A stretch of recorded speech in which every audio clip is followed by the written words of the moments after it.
Good morning my dear student. मैं सुशील कुमार राठौर और आपके बायोलॉजी के अध्यापक आज आपको बायोलॉजी का दूसरा चैप्टर वर्गीकी एवं वर्गीकरण विज्ञान टैक्सोनॉमी एवं सिस्टमैटिक्स पढ़ाएंगे। आपका पहला टॉपिक है वर्गीकी एवं वर्गीकी विज्ञान टैक्सोनॉमी एंड सिस्टमैटिक्स। निश्चित नियमों या सिद्धांतों के आधार पर जीवधारियों के वर्गीकरण को वर्गीकी कहते हैं। जीवों की समानता एवं विभिन्नता में विविधता के आधार पर विभाजित समूहों के अध्ययन को वर्गीकरण विज्ञान कहते हैं। नेक्स्ट टॉपिक वर्गीकी एवं जातिवृत्त टैक्सोनॉमी एंड फाइकोलॉजी। मेयर 1947 के अनुसार जाति आपस में संकरण या संयोग करके जीवों की समष्टि या समूह है।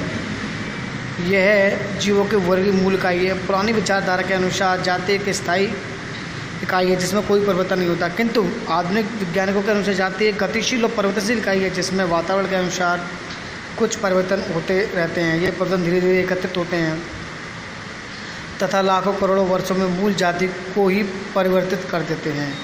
जिस प्रकार विकसित जीवों का जीवन एक कोशिका से शुरू होता है और धीरे धीरे इस कोशिका में परिवर्तन या विकास होता है और कई महीनों वर्षों बाद इसी एक कोशिका से एक छोटा सा या विशालकाय शरीर वाला जीव बन जाता है।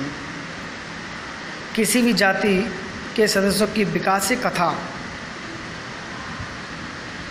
को उस जाति का जातिवृत्त कहते हैं।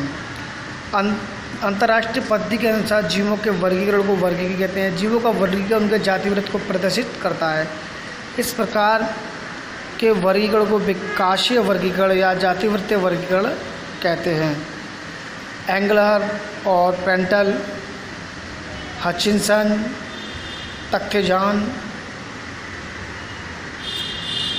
क्रॉन्जिकिट्स आदि कुछ ऐसे विज्ञानी जिन्होंने पादप जगत को जातिवृत्त के आधार पर वर्गीकृत करने का प्रयास किया।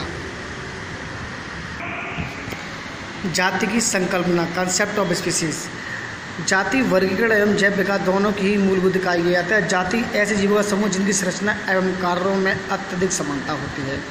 जाति के सदस्य आपस में संकरण करने में सफल होते हैं तथा इनका विकास एक ही पूर्वज से होता है।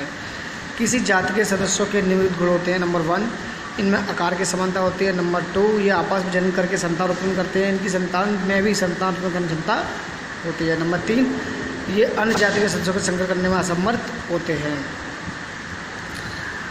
मायर के अनुसार जाति आपस में संकर करने वाले एक समान जीवों का समूह है, किंतु जातियों के निर्धारण के समय इनकी परिभाषा की निर्धारक कसौटियों में कई समस्या होती है, जिनके कारण जाति की परिभाषा देना एक कठिन कार्य बन जाता है। इसको निम्नलिखित उदाहरण द्वारा समझाया गया है। विविध जनकों के बीच लैंगिक क्रिया से उत्पन्न संतान को संकर तथा प्रक्रिया को संकरण कहते हैं। जितनी भी संकर जातियाँ उन्हें आकार में समान होती हैं पर जाति नहीं कहा जा सकता है, क्योंकि इनके सदस्यों में संतान उत्पत्ति की क्षमता नहीं होती है। गधे और जबरा की संतान को जबराइट, शेरनी तथा नर चीते की संतान को टिगलाइन और घोड़ी व गधे की बने संकर को खच्चर कहते हैं। इस प्रकार सभी संकर एक समान होने के बावजूद प्राकृतिक जाति नहीं कह सकते, क्योंकि ये संतान उत्पन्न नहीं कर सकते। इसी प्रकार कुछ जीवों की एक जाति बहुरूपता पाई जाती है। मधुमक्खियों में नर रानी जन्म होते हैं, इनमें पर्याप्त अंतर पाया जाता है।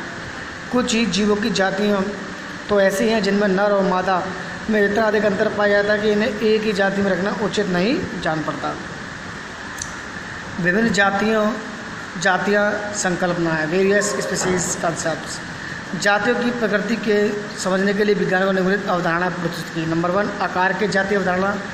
यह अवधारणा लीनियस तथा दूसरे समकालीन वैज्ञानिकों द्वारा व्यक्त की गई। इस अवधारणा के अनुसार जीवों के एक समान समूह को जाति कहते हैं। जैव वैज्ञानिक जाति अवधारणा। यह अवधारणा मायर द्वारा तथा दूसरे वैज्ञानिकों द्वारा व्यक्त की गई। इसके अवधारणा के अनुसार जाति आपस में जन्म करने वाले जीवों का समूह है। जीनिक जाति अवधारणा। यह अवधारणा आधुनिक वैज्ञानिकों द्वारा जीवों के विकासवाद के बाद व्यक्त की गई थी।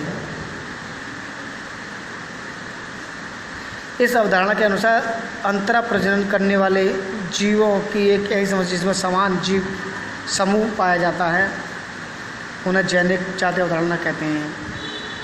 तो यहाँ तक आपको अपना एक कार्य अपनी जीव विज्ञान नोटबुक करना है। अगर आपको कोई समस्या हो तो आप मुझसे संपर्क कर सकते हैं। Thank you.